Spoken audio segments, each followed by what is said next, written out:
Hello, dear viewers. Thank you so very much for joining me. I have had some interesting comments from viewers and patrons. It struck me funny too. Bobby Kennedy. Bobby Kennedy, I did a medium reading on him a while back, several months ago, and he is a really beautiful energy. He really, really is. He's very earnest. He's he was a really very sincerely Catholic person. I was just talking to a patron today, and there was a little bit of moral rigidity. There was moral rigidity to him, but not in a bad way. It was more like he really did love the rules. The rules kept people safe. The rules were, nice, demarcated. It's not that there wasn't forgiveness if people didn't follow the rules. There was, but he had some real strong convictions. That's it. And he really sincerely did live his faith. So I like him. I like him. Yeah, he's quick to tell me he wasn't perfect because sometimes with that rigidity he'd be a little too sharp, he says, or a little too, once in a while had a little bit of temper. But, but he was just so passionate about that came with his passion for what was right and wrong. He's very passionate about those things. It's very important to him. And he just really kind of saw it on a metaphysical level, even when he was alive, how important order is in the universe and in our country. So he really kind of looked on the Constitution as next to the Bible. He really did. So I see him helping people nowadays. I see him helping politicians. I've seen him helping I think it would be his grandson, Joe Kennedy III. I see him helping I see him helping Beto. Beto the minute I saw Beto, I thought, oh my gosh, that's that looks like Bobby. That's Bobby. But it wasn't even his looks exactly, kind of, but it was his earnestness. It was his earnestness. It was his passion. It was this is right and that is wrong and that is that and it does not change. Beto's like that. He will just throw his platform out there to anyone who can listen. He does not care if you do not agree with it. He believes it is right. It is right. You know what I mean? He cares about everybody and he's tolerant of everybody's positions and opinions, but um, he's not going to sugarcoat it. He's very honest. Not so much like a politician, you know, in that way. He really has compassion. He cares. So these two figures to me, and I see that depth of compassion in Joe Kennedy III too. So these two men, are they Bobby's guys? I mean, they seem like Bobby's guys to me. So I'm gonna ask Bobby, what do you think? What do you think? And he is okay with me calling him Bobby. He's not at all stiff or, rigid about what's right and wrong, but not stiff. Good man, just a good man.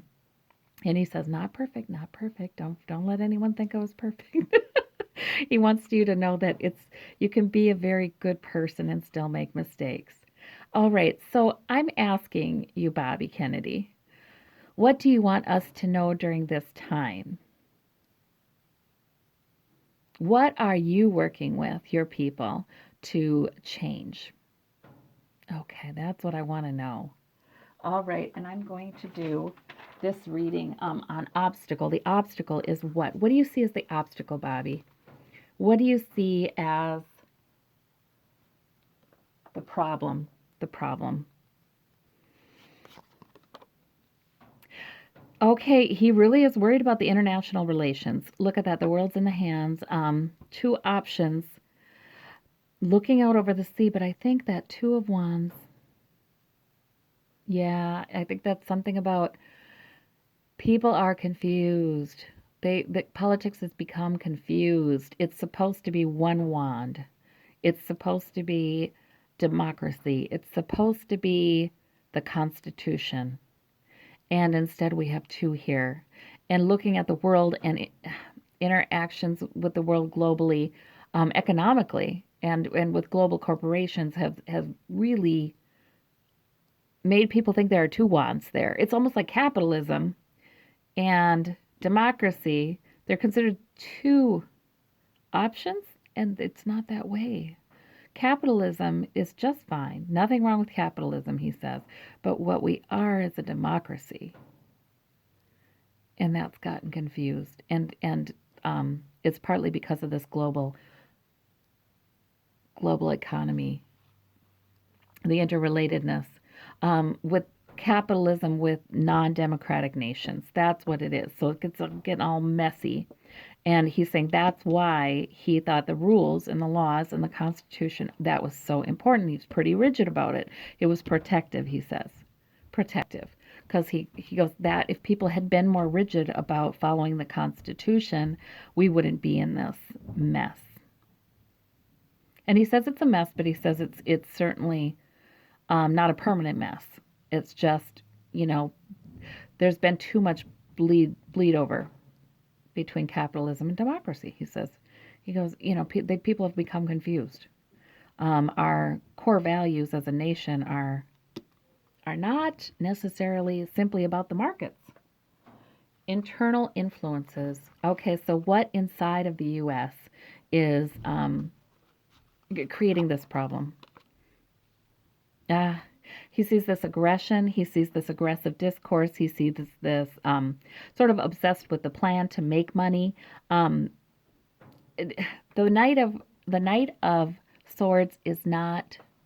He is not a knight who sees the entirety of it. He is not a knight who introspects. He is not a knight who tries to look at the big picture or philosophizes. He wouldn't be the knight to go back to the Constitution. He wouldn't be the knight to think about, what's right or compassionate. He would be the knight to charge forward aggressively for a single purpose. I'm going to win. That's that. He would be that knight. Okay, so that's our problem in the US. We've become too aggressive. That is a barrier. That just changes in our culture. Become too aggressive. That has also eroded. It's sort of set the stage for this erosion. It's all kind of come together. All right. What about external influences on our ability to stay true to our Constitution, our democracy? Manipulation. We want to have the good news. We want to have, yeah, there's been some conning going on. I mean, we need to be more aware. There's been manipulation by, well, every nation has its secret service. Every nation has whole rafts of very well trained, including ours, well trained spies, well trained manipulators, well trained agents. And that, not only that, is he's saying not only do other nations have that, huge corporations have that too. So manipulation with the wanting to hear the good news from across the sea. Is that there's water there? Yeah, it's sort of like wanting to hear the good news, and that's a problem. We've there's been a lot of manipulation, and not only that, but that would be the propaganda too that we've seen coming into our social media. Yeah, lots of manipulation. We want to hear what makes us feel good in the moment. Yeah, we're too aggressive, and we want to hear what makes us feel good, and that makes us a sucker. Sometimes any human being, it makes you a sucker if you're too wrapped up in wanting to hear what makes you feel good in the moment. A lot of people have bought that fake news because that's what they want to hear. Okay, what is our, well, this was going to be best course of action, so I'm going to leave it. Best course of action. Love. Huh. We need to find the love again, he says. We need to. Love is, it's all on the other side is love. In fact, he says he was really liking the rules. The rules are important, the laws are important, but they are all based on behaving in a loving manner, loving and truthful manner with each other. So that's what we need to focus on. Not get more aggressive, get more loving. Okay. And the present. Let me see what card signifies the present for us in our nation. The Hanged Man. looking at things from a new perspective. There's a delay. We're trying to sort things out. Yeah, and this is okay. He says this is okay because we do need to see things from a new perspective, entirely new, in fact. He sees us too going through something where, we're going to be reinventing our democracy in a lot of ways and our culture in a lot of ways. I feel like over the next 10 years we will be doing that. The past events, justice. Yeah, our justice system.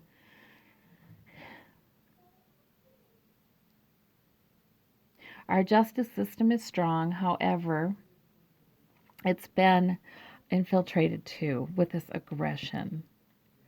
I think he sees the trouble. He sees the trouble with our penal system.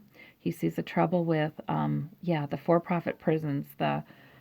It should never be profitable to imprison people. The justice system has been corrupted partly by our own cultural changes here with the increased aggression, the war on this, the war on crime, the war on drugs, the war. He says, yeah, but you're waging war on your own people.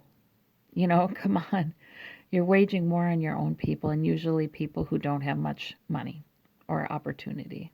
He was very socially, oh my gosh, yeah. Electricity everywhere around here. He was very social conscious. He is outraged, actually, in a way. He's not rageful, but this makes him want to cry. I mean, this is just the way our justice system has been bastardized to be a tool to control minorities and poor people and even everybody almost, increasingly, except for the very wealthy. This is not okay. This is where he says the rules that are supposed to protect us, our justice system that's supposed to protect us, it's become infiltrated with this real aggression. And people have used it to scapegoat those who have little money, little opportunity, and imprison them, and punishment in our culture. He says it's just gotten terrible. It's just, where's the love? Where's the love? He says love and compassion. That is why love and compassion is the answer. We need to move in that direction. The outcome. And this is, all of us play a part in this, he says. This isn't just about what the very powerful need to do. We all play a part in this. We can be compassionate to those who have less than us. We can be compassionate instead of being so aggressive and so glad when somebody fails and so glad when somebody makes a fool out of themselves. He says this stuff on social media sometimes like a piranha pond. It's a lagoon full of piranhas, and he just says that is a change in our culture, and it happens when income inequality gets worse. He says he doesn't blame um, the American people for this, but he's saying it's a problem that's creating yet more troubles. Okay, yeah. And we have the Page of Cups in the outcome. I like that. We have good news coming, he says. He says we have the start of some good news. And he says the young people in our culture, there is more compassion in many of them. Wow.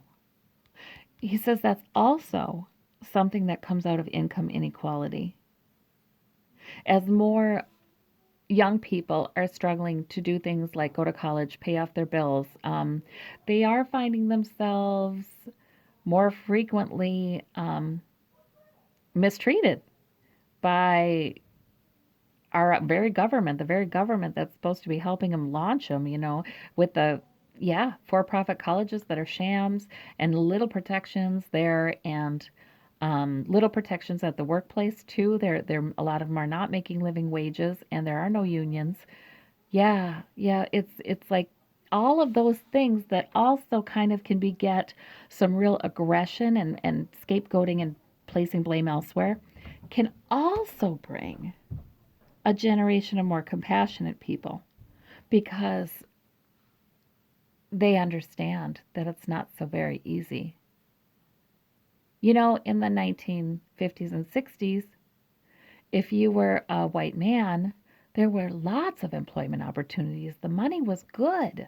You know, really, if you couldn't make it being a white man then, and by the way, the media was all white men, you know, right? I mean, there that was our prototype of a typical American male, right? And it's so unfortunate, so wrong.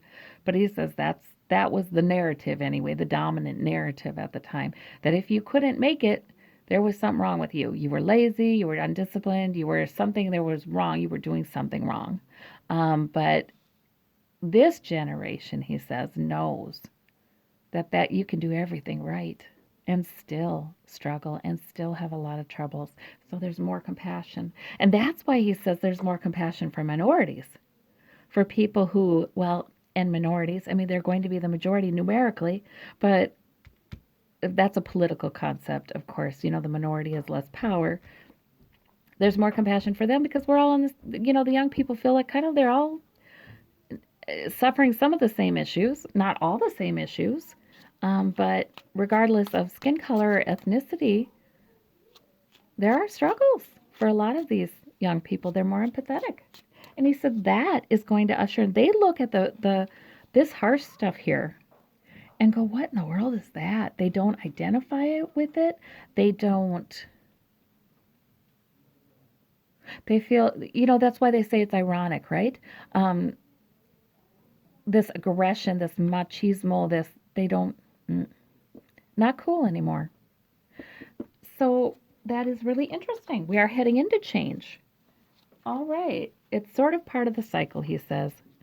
Sometimes things have to get worse before they get better. Let's see about the outcome here. We have the Fool, and that is a new beginning. Oh, with a new generation, more love, more compassion. We're heading there. Great. Okay, well, you know what? I think I do kind of want to know what happens with this justice system, Bobby.